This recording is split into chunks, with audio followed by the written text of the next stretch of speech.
Welcome to Finding Freedom, Defining Truth.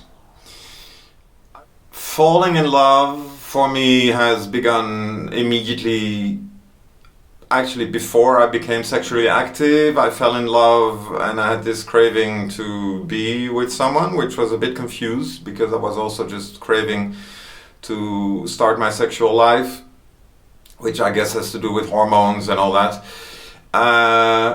Then I became sexually active and I went through a period where I was kind of naive, and in the spirit of the times, this was in the 80s, I had quite a few sexual experiences, and sometimes they were one-night stands, which I considered superficial and just an experience. Other times they turned out to be one-night stands where I would actually fall in love, and I fell in love a lot.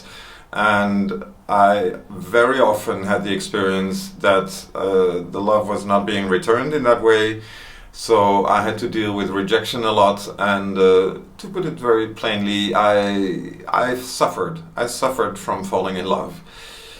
So I was always on the lookout for finding a person who would return my love in the way I was craving.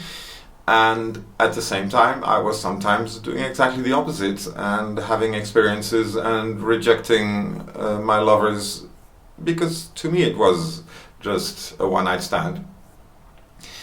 And all this was happening without being conscious of it at all. I just felt I was suffering. I was usually not aware when I made somebody else suffer. And all this in the name of love. So talking about love often means there's a lot of pain. I've been a singer all my life, and I've already been puzzled starting 35 years ago when I began to study singing and be more professional about it. I studied the repertoire, and I was really puzzled and wondering why do we always have to sing these really torch-songy repertoire, and it's the most beautiful repertoire very often, about love gone wrong, and people love to hear it, and I was actually good at it, and I loved the repertoire, and at the same time I was wondering, why am I doing this? The better I am at it, the better I help people to make suffer and to amplify this feeling that love sucks, love is not a nice experience. So, falling in love is to me, in retrospect, I would say is part of a kind of a knee-jerk reaction, like, for instance, being jealous. It's a thing that just seems to happen to you. You're a victim of your own emotions and feelings. And of course, the difference is that falling in love puts you in a state of euphoria, and things like going into a temper tantrum or becoming jealous puts you in a negative state. But falling in love, unless it's like a beautiful, romantically ideal situation where the person you fall in love with is also in love, and that you stay in love for the same amount of time, and maybe you start a relationship which is really lasting, which all fits the script really well of romantic love. Well, in this occasion, in these cases, love and falling in love is kind of similar, and can result in a very positive experience. My experience has been on the other end of the spectrum. I've experienced falling in love as negative, mostly. The last time I really fell in love felt like a kind of a cathartic experience.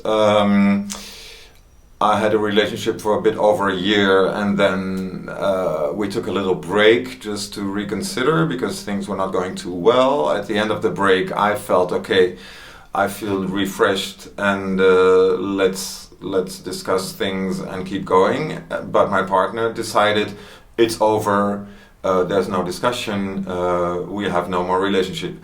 This threw me really in the deep end. I needed to go into therapy because I was crying for weeks and weeks on end, and I was totally exhausted. in the end it made me reconsider, and this was about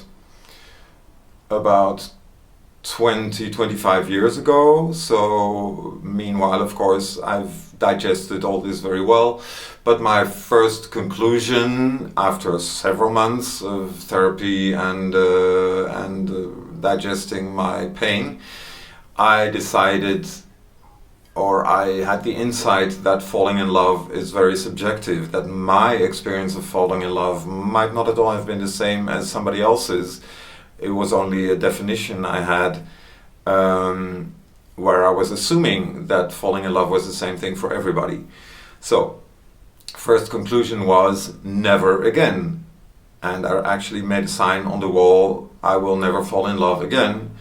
After a few more months of reflection on this, I added a little postscript saying, at least not in the way it used to be, because I realized this was a pattern which had to do with how I am, my personal energetic makeup, my horoscope, whatever, and that I should not exclude the possibility that all this might shift and that falling in love might happen again in a different format, which was potentially more satisfying and less painful. What I can say to round it off is that since then I've not fallen in love again, not in that way nor in any other way, but I do experience that I am in love. I live love in a more general way. I love to be alive. I love myself. This is very crucial because when I had this big crisis, basically I found out I was looking for love outside myself because I was not loving myself. So let's say my tip of the day would be love yourself. Go stand in front of the mirror, look yourself in the eye extensively and tell yourself, I love you, I love me, I love you.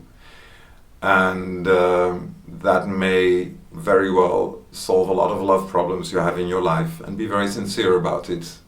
Don't take it too lightly, in the sense that if you do it too fast you might not really connect to yourself. But if you truly connect to yourself, this is a very fast method, in my experience, to love yourself more. The bottom line is there's only one person in the entire world who will be with you all your life, who will never leave you until the day you die, and that is yourself. So please, fall in love with yourself. Thank you for watching. I hope to see you back, and please subscribe to my channel.